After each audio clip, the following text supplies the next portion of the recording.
गडकरींच्या पराभवासाठी मोदी, शहा आणि फडणवीसांनी एकत्र प्रयत्न केले. ठाकरे गटाच्या मुखपत्रातून मोठा दावा.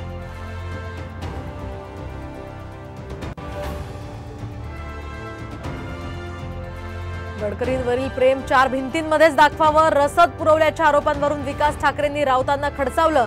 राऊतांनी अकलेचे तारे तोडले. बावनकुळेंची ही खोचक टीका.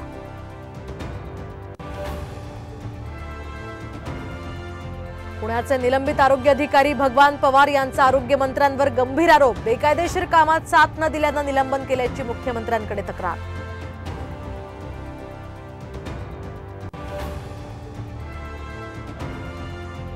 फर्निचरमध्ये लपवली 26 कोटींची रोकड. नाशिकच्या बड्या सराफा व्यापारावर आयकर विभागाचा छापा. तब्बल 30 तास चालली कारवाई.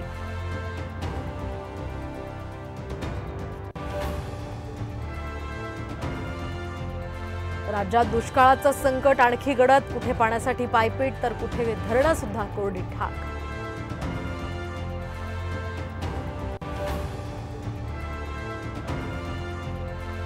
आणि राज्यात निवडणुका संपताच शरद पवार गटाला मोठा धक्का. युवक विंगचे अध्यक्ष धीरज शर्मांचा राजीनामा तर युवती विंगच्या अध्यक्षा दुहान सुद्धा अजित पवार गटाच्या वाटेवर.